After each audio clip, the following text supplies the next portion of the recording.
Well, tonight, President Cyril Ramaphosa is taking part in Iftar, the meal that breaks the fast at sunset during Ramadan.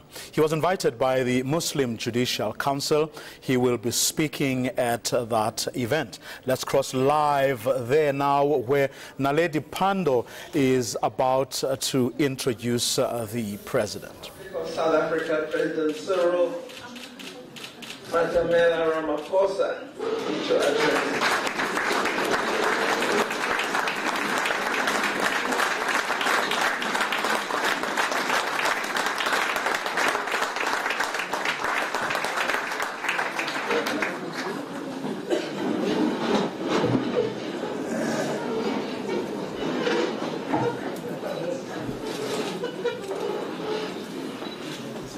Program Director, President of the Muslim Judicial Council, Sheikh Abrams, Auntie Farida Omar, who is here with us,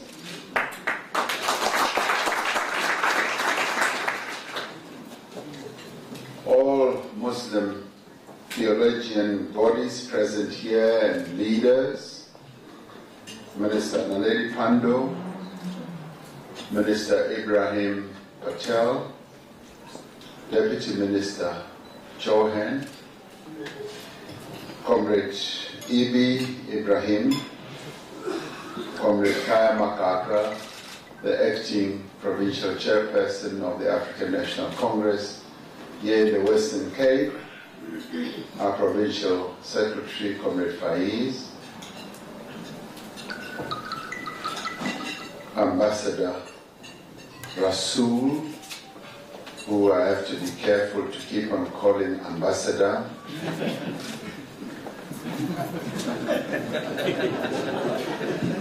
leaders of other religious formations and faiths, leaders of various civil society bodies, business and community leaders, representatives of sports bodies, and dear brothers and sisters.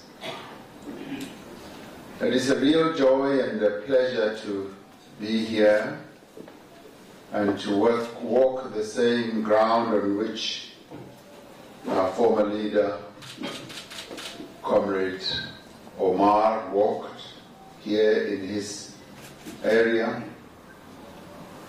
I am deeply honored to have been invited by the Muslim Judicial Council to meet with the Muslim community here in Cape Town. I am especially privileged to be allowed to be in one of your most hallowed traditions, the ritual breaking of your fast, the Iftar, in the month of Ramadan. Thank you for trusting me to be present with you in this most holy hour, on this most holy night, the 15th of Ramadan in the most holy month. I hadn't realized how important this moment is until I was told that as Muslims this is a very important moment because you've been climbing this mountain and now you are at the peak of this mountain. And I know how difficult it is to climb this mountain. And now you are at the peak. And you might recall Madiba when he said, and I extend my greetings to Nkosi Mandela, who's also here, when he said that he's now climbed so many hills, now he's at the top, and he looks around and he sees the wonderful vista of his country, but he also knows that he still has many more hills to climb. So for many of you who thought that now that you've reached the top, that you're going down, there are still a few more days to go. So it's still an uphill battle, but don't give up. My own life has intersected with so many Muslims who derive their commitment and indeed their courage directly from the holy and empowering teachings of the rituals of Islam. They were therefore capable of outstanding contribution and enormous sacrifice in the struggle for a democratic South Africa, a South Africa that is non-racial, non-sexist, united and prosperous. It was people like Dr.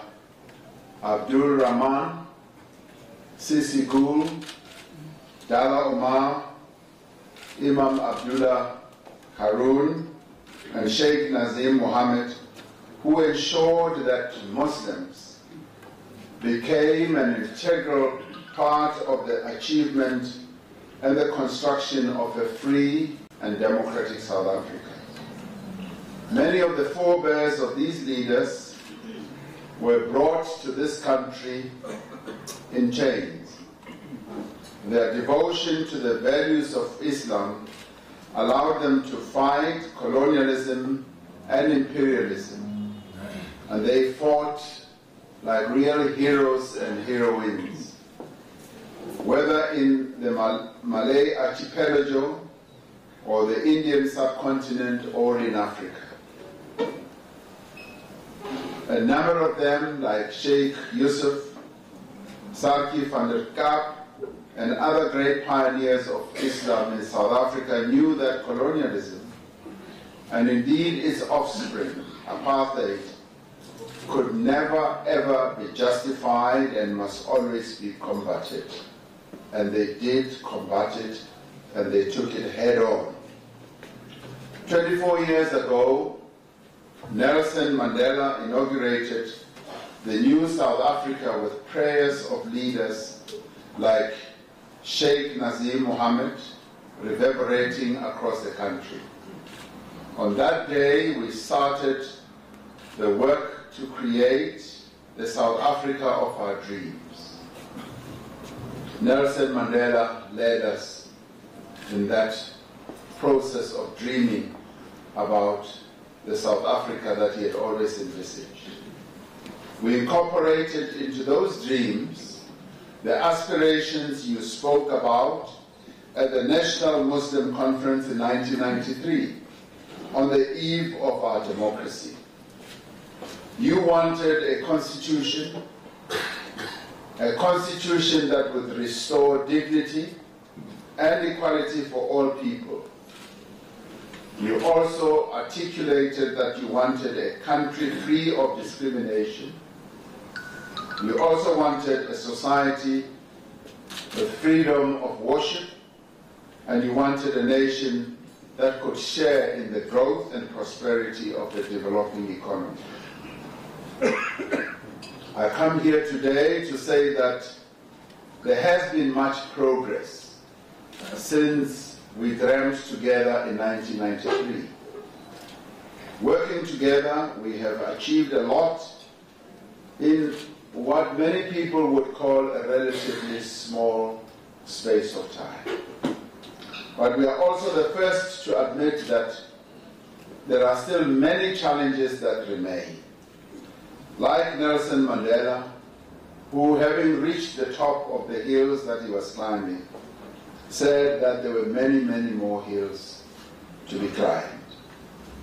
We acknowledge this because we have a duty on our collective conscience to always show absolute respect for the truth.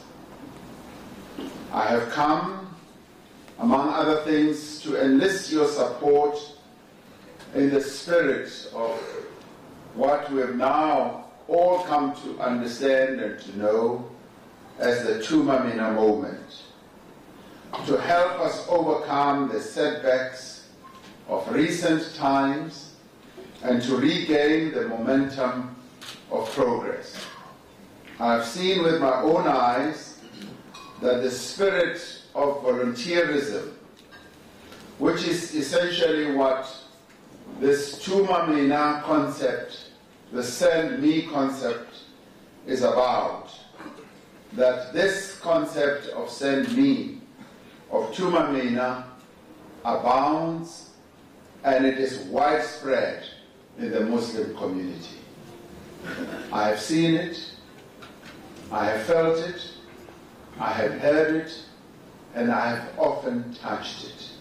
Because when I see you at the Muslim community at work, advancing the interests of people who are less off, particularly as you think of them so deeply and so completely during Ramadan, I'm always so deeply, deeply impressed.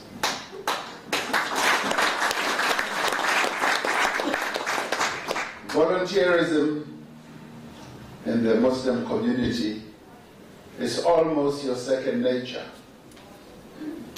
And we know that it's not a once-off type of event. Sitting at my table, I sit with people who are doing a lot of things for communities. One continues to build schools that he just gives away to communities. Another one helps those who are always in need, and this is ongoing. So when we came up with this notion of Tumamina, send me, one of the inspirations came from what the Muslim community does, volunteerism, helping other people who are in need. I thank you for that, and I applaud you. And I have no doubt that as the Muslim community, you will continue to positively contribute by lending a hand to the many lives in our country that need assistance. Let us together, in our brotherhood and indeed in our sisterhood, demonstrate to the world that while we, as a nation, emerged from the ashes of a brutal and inhumane apartheid system, our humanity has not and will never be diminished. They sought to extinguish our humanity. They sought to destroy us. But one thing that they never succeeded to do was to destroy our humanity. And I find it most actively accentuated in the Muslim community. Our story as a people represents the triumph of the uncorrupted human spirit. That means that we must work together to save communities that are ravaged by drugs, that are ravaged by gangs, that are also ravaged by crime. We must work together to reduce unemployment and the cost of living in our societies. We must address the sense of alienation that many people feel as historical neighborhoods like the Woke-Up face gentrification, and we must strive to ensure that District 6 again becomes a vibrant center of an inclusive community life. Some of you gathered here have said on other platforms that Cape Town seems to be continuing along the path of apartheid spatial planning and population distribution. We have a responsibility to respond to this concern. We are making good progress together with the Muslim Judicial Council and the land claimants from Makassar to resolve the outstanding land claim and the establishment of a heritage site at the Sheikh Yusuf Kramat.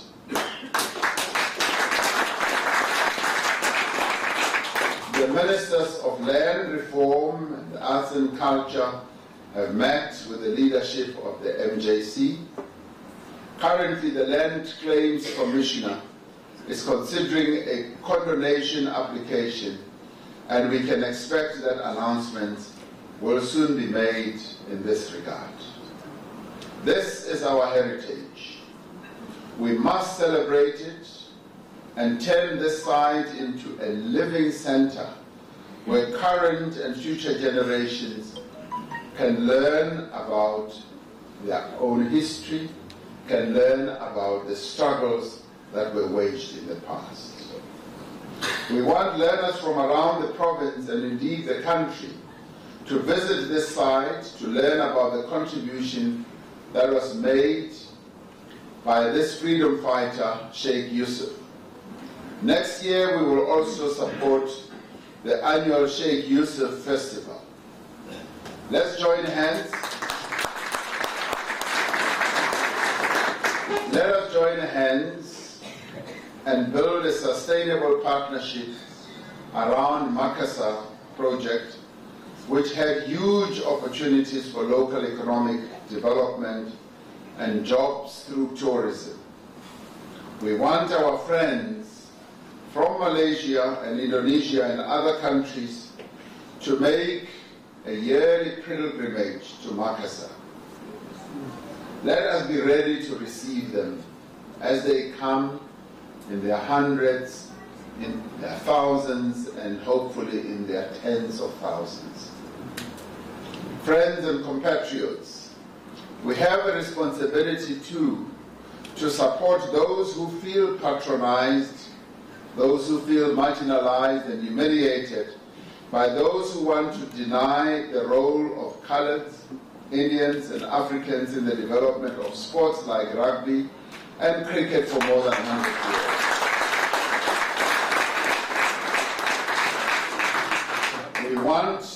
We must acknowledge with concern that the issue of the recognition of Muslim marriages has been drawn out for far too long, over 24 years.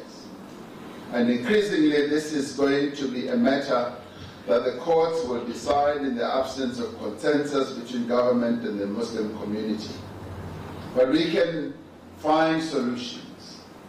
When I met with the Muslim Judicial Council earlier today, as it was raised also by the President here, they raised this issue and asked that it should be resolved. And indeed, we are going to find a solution, so this matter will be resolved.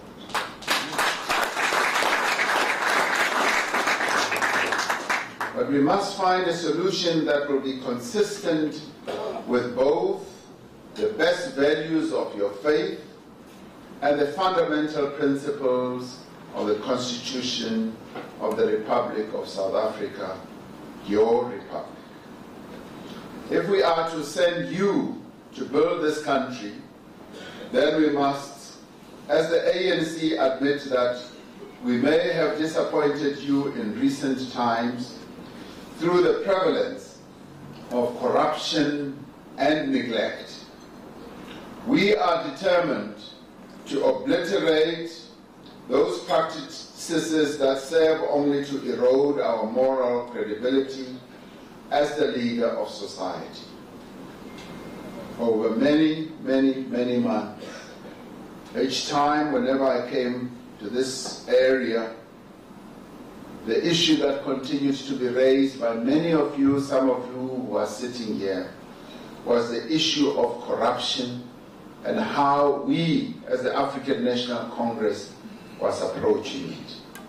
Now I can say without any equivocation that after our 54th conference, the African National Congress is more than prepared, more than resolved to tackle corruption. We will root corruption out of the face of South Africa.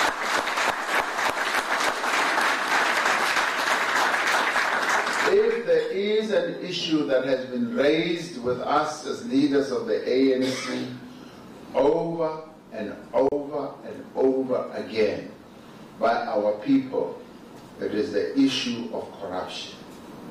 Because they see corruption as an affront to them. They see corruption as a horrible system that continues to underdeveloped areas where they live. And it is for that reason that we, as the leadership that was elected in December, are determined. This we shall do. We will rid our country of corruption as was mandated by the membership of the African National Congress.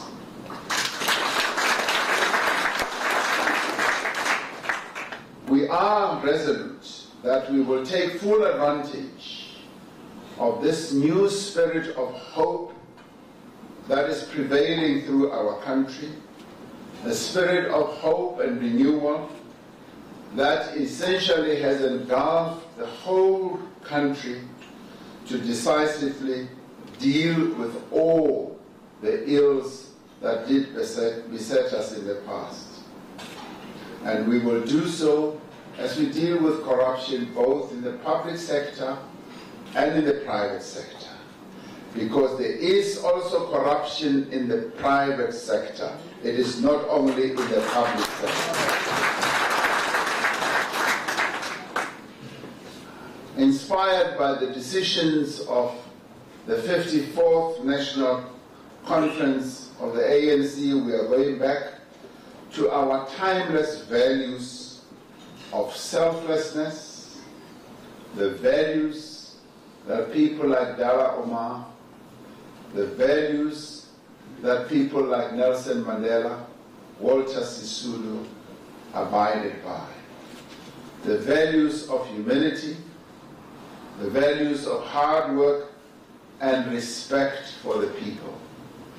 We are in our daily conduct driven by our desire to affirm practically our belief in the absolute necessity of ethical leadership, a belief we share with you and which has bound us together for many decades. We would welcome the input of the Muslim community on these and many other matters as we approach the 2019 general elections, so that we can properly plan the ANC's priorities for the 6th administration. We say this because the Muslim community has been joined at the hip with the fortunes of the African National Congress. And we know that you too have been deeply pained by the fact that the ANC is no longer the governing party in this province. We aim to change that.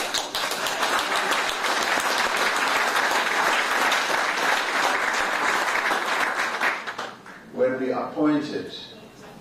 we appointed Ibrahim Rasool as the head of our election effort here in the Western Cape, the earth moved. The opposition started to feel that something had changed. And indeed, as we were singing, as we were going to the conference, things are changing, and they are going to change for the better.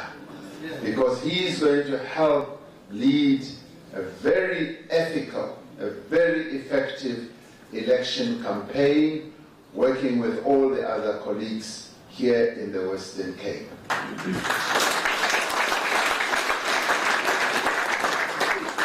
We would therefore like you to join us, yes, as various formations in the Muslim community, to identify the key priorities that should guide our process towards the elections. These priorities must build also on the successes achieved by your own community. Our nation is grateful for the way Muslims each day make their contributions in every aspect of life. Despite your relatively small numbers, your footprint is all over the professions of South Africa. Yes, we have judges. Yes, I didn't see any single judge here today.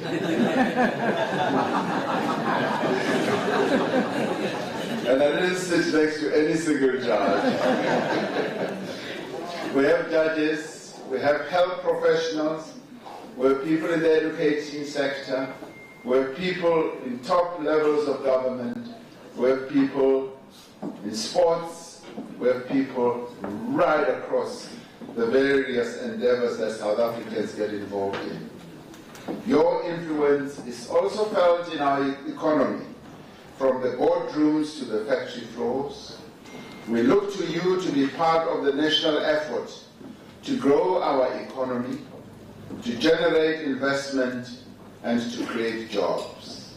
One of the colleagues in this wonderful dinner tonight came to me and said, we as Muslims represent just a mere 1.6% of the population of our country, but our contribution to the GDP of the country is about 10%.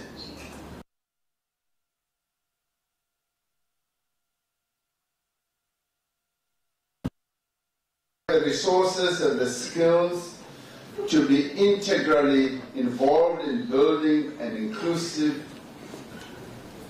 society and economy that serves all our people. Your contribution is evident also in our culture, from your cuisine to the music and to your faith. These are all signs that South Africa does not merely tolerate the Muslim community, but genuinely embraces them and their religion. But more importantly, when I arrived here, I was told that welcome here, and you are part of us, Mr. President. And certainly tonight, I feel part of this community. And thank you very much. We will never be a country that will allow discrimination of any sort. Whilst your religion was banned for 150 years in the past, your religion will never, ever, ever be banned again, not in South Africa. And that is the joy of this South Africa that we live in.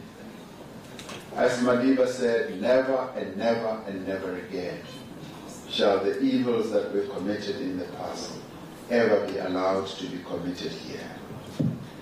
In this regard, I commend the speedy response from both the Muslim Judicial Council and the Cape Accord in condemning any possible sectarian motives that may have been behind the gruesome attack at the Verulam Mosque, just as we were welcoming this holy month of Ramadan.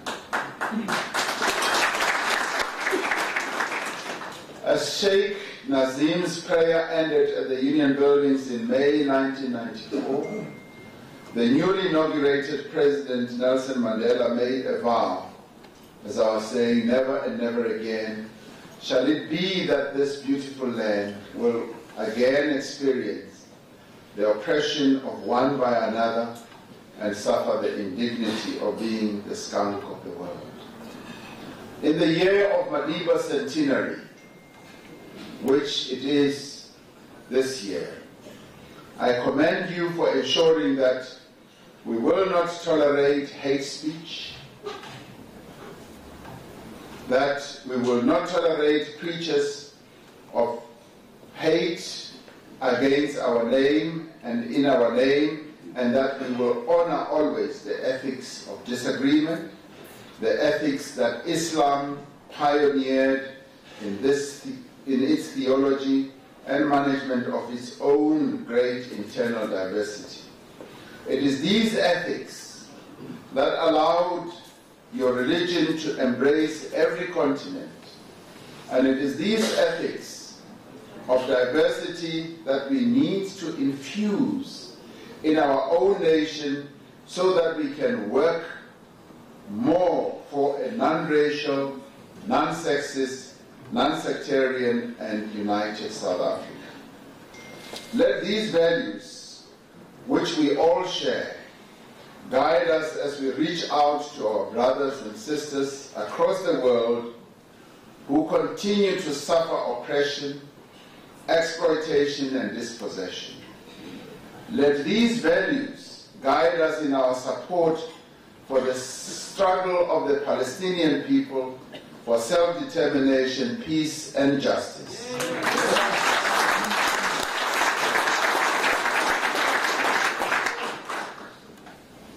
May this month of Ramadan renew you as Muslims and renew you as a community and strengthen your resolve to continue putting the interests of those who are less off ahead of your own. On safety and security, I agree with you that it is our collective responsibility to promote peace and security. Our Minister of Police, Bheki Cele, is working on repositioning the police to have a greater resolve to be able to fight gangsterism here in the Western Cape, to have a greater resolve to fight against drugs in this province, and with the resolve that he is coming up with, I am sure that we will be able to bring many gangsters to book. And I can only say, gangsters, watch out, because we are coming up with them.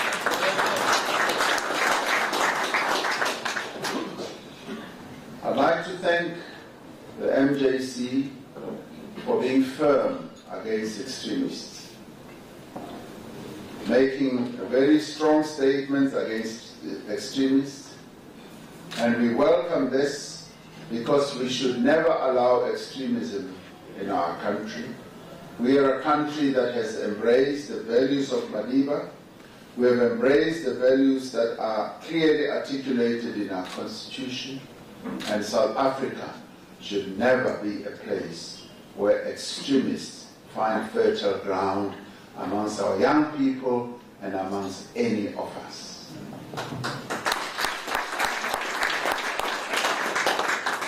It is during this period of Ramadan that we wish to thank you as a Muslim community and wish you strength as you carry on with your next few days to the completion of the month of Ramadan. May Ramadan remind you of the poor, and may it strengthen your resolve, or our resolve as a nation, to embrace transformation so that one day we may eliminate unemployment, we may eliminate poverty and inequality. May God's peace and mercy be upon you all, and always may God's hand be on your beloved South African nation, diverse in our backgrounds, but united in our resolve to be a free and equal nation. And thank you very much for allowing me to join in the prayers upstairs.